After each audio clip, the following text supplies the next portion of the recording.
Now, I don't know if you've seen this news yet today, but if you have, it may well have left you pretty shocked, pretty outraged and pretty appalled, just as it did to me. A survey of nearly 9,000 NHS staff has revealed that crumbling hospitals are being plagued by rats, cockroaches and sewage leaks, with suggestions that vermin may be thriving due to the NHS's neglected infrastructure. Equally shockingly, 17% of NHS staff in this survey admitted that they did not consider their workplace to be safe. Nearly 1 in 5 NHS staff did not consider their workplace to be safe. Helga Powell, the Unison Union's head of health, said the survey paints a worrying picture of an NHS system that is falling apart at the seams and in need of a serious overhaul. No one should be dodging rats, stepping over sewage or watching out for falling ceiling tiles in NHS buildings. British hospitals seem to be quite literally crumbling around us, with often elderly and vulnerable patients being left abandoned in hospital corridors as a matter of routine. In February, doctors across the NHS admitted that almost 80% of them had been forced to administer what they call corridor care. Can we not afford to fix this stain on British society? That's the question I want to ask. Well, probably not, and it doesn't take an economist to spot why. As a country, we are still paying over £13 billion every year in foreign aid alone. We've just pledged another £33 million over the last week to secure yet more prosecutions on the smuggling routes to the French coast, with Labour's promise to smash the gangs looking increasingly hollow. So far, crossings this year are over 6,600. That's up 40% on the same time last year. There's almost no evidence that this money is making a difference. And in January, it was revealed that housing asylum seekers in hotels, a practice that continues under Labour, is costing a staggering £8 million every day. Beyond the eye-watering figures that I'm just sharing with you, there's a much more fundamental point here, and it's a point about fairness. Why should British hospitals, British patients, be forced into humiliating corridor care in hospitals, overrun with rats, cockroaches and sewage leaks? Why shouldn't they feel angry when they see so much money being made available for foreign or imported political problems that we repeatedly fail to fix? Fairness is a cornerstone of British values and of British society. Fair play is integral to our national culture. But unfortunately, this Labour government, alongside the Tories before them, let's be honest, seem to have missed the memo. As ever, let me know your views at gbnews.com/yoursay. Of course, meet me on X at GoodwinMJ, or tweet us at GBNews. With me now is my panel, former Reform UK spokesperson Gawain Towler and former advisor to the Labour Party and Jeremy Corbyn, James Schneider. James, if I can come to you, Labour in power, presiding over the NHS, Wes Streeting, Health Minister. There is something about the story, and the reason I wanted to pick it up, that really strikes at the heart of this notion of unfairness, that we literally have an NHS that is being now infested with rats, with cockroaches, patients being treated on corridors, but yet we're sending all of this money overseas. We're spending all of this money on an asylum system that isn't working. Many Brits are saying, OK, this isn't really adding up. What you're saying also isn't quite adding up. You're taking what is you're completely right, that it is shameful that the NHS is in many ways crumbling, and the cockroaches, rats, patients not getting proper care. And you're right to say that this is an issue of this government, it's an issue of the previous government. I'd actually bring it all the way back. There was a lot of underfunding of the NHS under Major and Thatcher. Then under Blair and Brown, funding went up, but it was PFI, so it was very expensive because rather than the public doing it, it got farmed out to private companies who then had to be paid a high level of interest each year, and we're still paying off a lot of that. Then Cameron, Osborne and the successor ones decided that it was going to be economically sensible. It was absolutely illiterate to have cuts and to squeeze on NHS. And all the whole time, throughout this whole period, we've had part privatisation, parcelling out of services and undermining the whole thing. In the same time, since 2010, the wealth of billionaires has tripled. That's a really very big figure. The amount of money that we send overseas in relative comparison is pretty small. So if you're saying we've got our priorities £13 billion. I'd said in comparison is pretty small.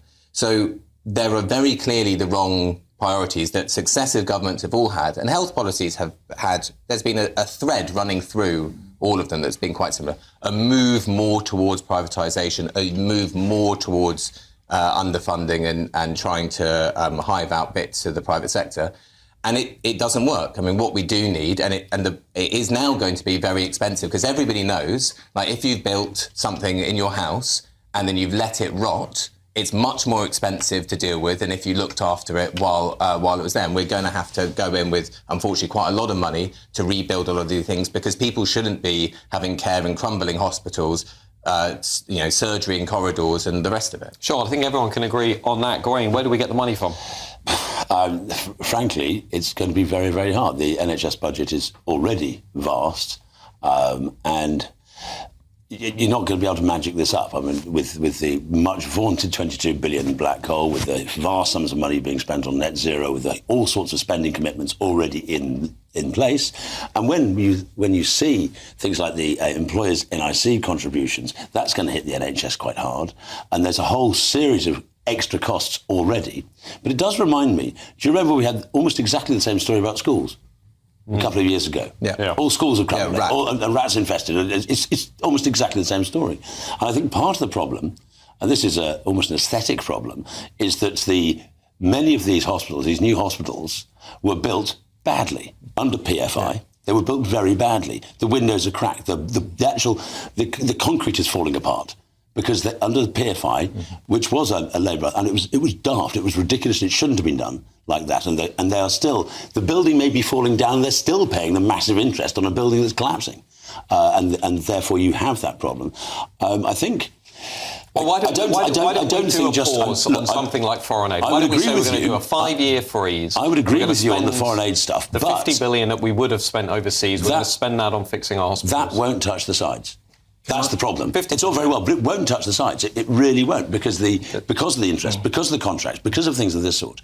And also, you have the problem where the NHS is now being used. More people seem to be ill for more things than ever have been. We've got a vast increase of people who are either ill or claiming to be ill.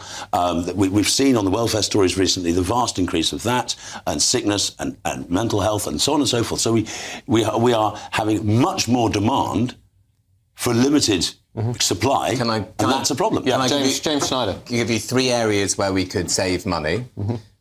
One is reducing the amount of outsourcing to private healthcare within the NHS, and running alongside that is reducing the number of managers who manage those procurement processes. The number of managers in the NHS has risen dramatically in comparison to frontline staff. Well, including diversity, equality and inclusion managers, James. Sure, of course. We could save millions by reading out some of those. It's a small amount, but I agree we shouldn't have so many of these managers. The second is the NHS has been broken up into 42 competing trusts, which is a nonsense.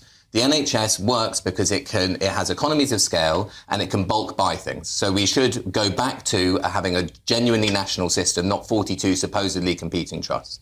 The third is we should have a national, publicly owned medicines company that can produce generic drugs at the cheapest possible price that we can to reduce the cost of drugs in the NHS. And if you want to look at where we can get money from for things in general, look at who has them. Look has been doing well since in the last, let's say, 15 years.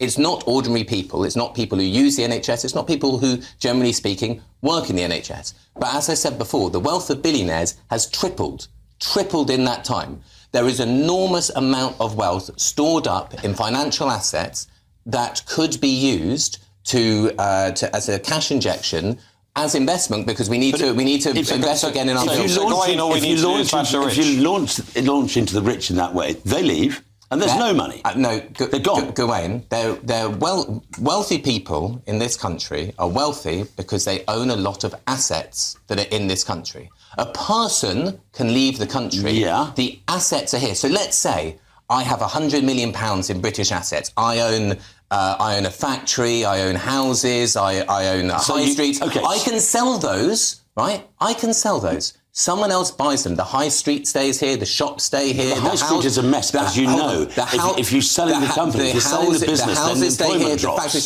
The assets are here. They leave, and they can be charged an exit tax. I'm afraid it's a fantasy. The idea it is not a fantasy. Look what happened in Norway. The idea that assets can just be spirited out of the country and there is nothing we can do about them is nonsense. It's nonsense. But it is absurd that someone because they don't want to pay tax is allowed to liquidate their assets and not pay any tax for it. Let's Not take away- pay let's- tax. let's take away assets. response to But that. if you're suggesting this sort of penal taxation on penal? rich, Who said I'm penal? saying penal. Do you- Penal do you- taxation do you on. think- do you think- hold do you on, think being I let taxed you. 2% I let you. Let's take away- If you are hitting the rich and people with assets with that sort of level of taxation that you're proposing, exit taxes and this, that, and the other, who's ever going to invest in this country? Who's ever going to bring money in?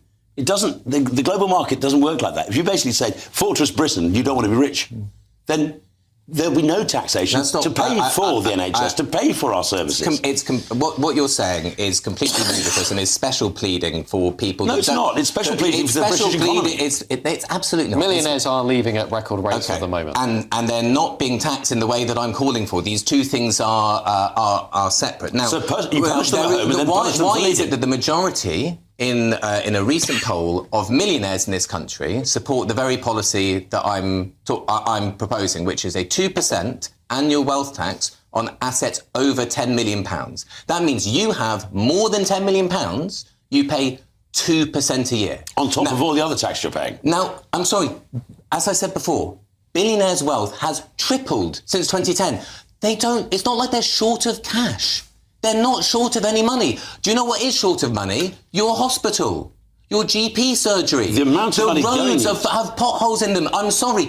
Anybody can see this. Anybody can see. Like, over here, there are people who have, they're not very many of them, and they have loads and loads and loads of money, and they're getting more and more and more money every year. And everyone else is having a difficult time. And people look at that and go, there must be an equation where some of this can come over here. But if you say that my particular policy is not the right one, come up with another one. Yeah. Well, I think initially the needs required, the requirements of the state seem to be increasing every year. The demands on social care, on welfare, on everything. If you start to hit the rich and the investors and things of this sort, you stop people investing. If you've got, and it all ties in, nothing is discrete. The problems with the NHS is not discrete from the costs of net zero, because it's all government. And if you punish people for success and you've punished people for doing things of this sort, no, but you are. Right, you do that, people will leave and people will not come and invest in this country. If you do that, you strip investment out of the country, and guess what? There's less money for everybody, including the NHS, including the services and everything else you want. So it's a balance. You can't just attack that lot without having an impact. You think it's impact-free. Well, one thing's for certain, the debate is going to continue without any question of it.